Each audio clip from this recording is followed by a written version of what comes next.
It's windy today, so I loaded up the e-bike and I've got my rack on the back loaded up with the drone and the tripod, and we're headed down to Mackle Park to the pond where they do remote control sailboat racing, and we're going to talk to the people at the club and take a look at what they do and how they do it.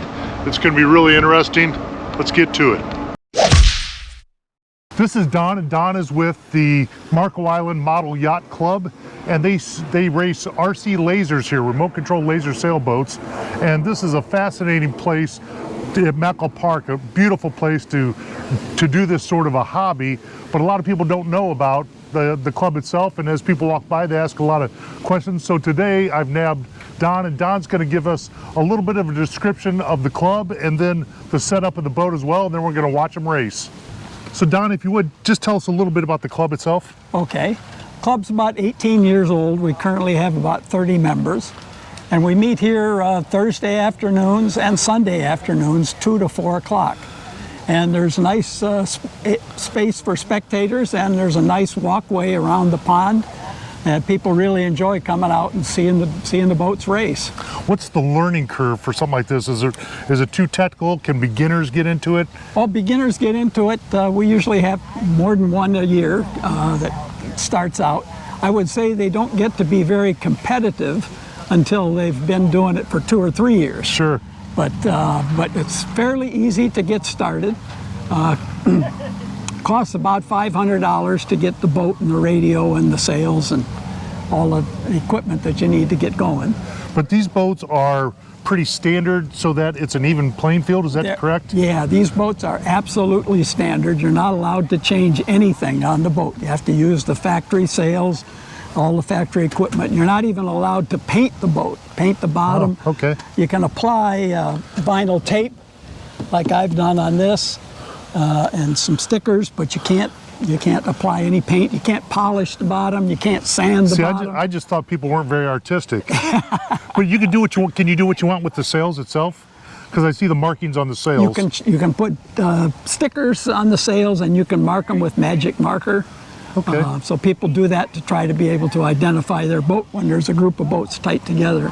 Okay. Out on the pond. So you've got to set this one up. Can I watch while you do it? You sure can. The keel is lead weighted at the bottom, and that keeps the boat from tipping over.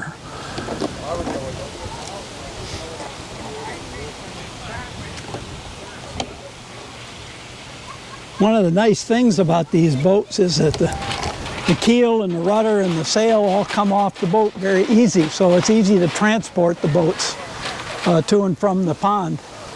This is a rechargeable battery that powers the equipment on the boat that adjusts the sails and turns the rudder back and forth. And then this is the rudder, and it just snaps in.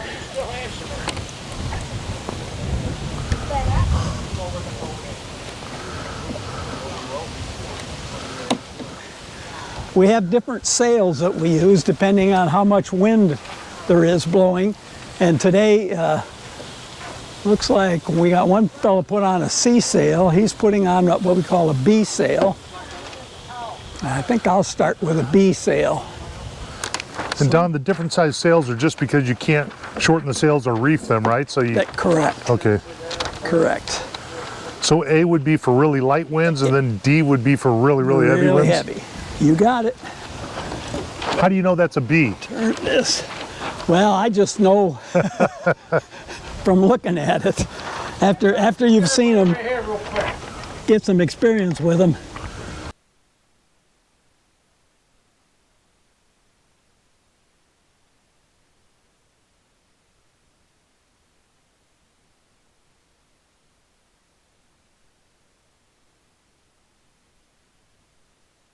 This is a transmitter that we use to control the boat. When we move this stick left and right, it moves the rudder at the back of the boat to steer the boat. When we move this stick up, it lets the sail out. And when we pull the stick back in, it pulls the sail back in. So those are the only two controls we have on the boat. Everything else is just powered by the wind. So Jane's down here at the dock, and the club here has beautiful beautiful facilities, but she's got a stick. What are you doing with that stick, Jane? Well, the stick enables me to launch the boat. So you pick it up with that. Yeah, and I pick it up and get it out and launch it.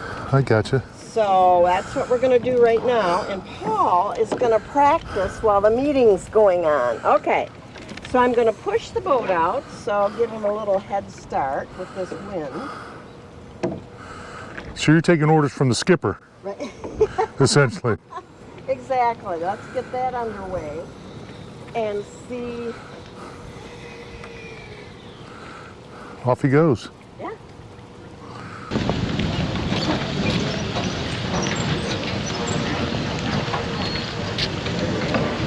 30 seconds.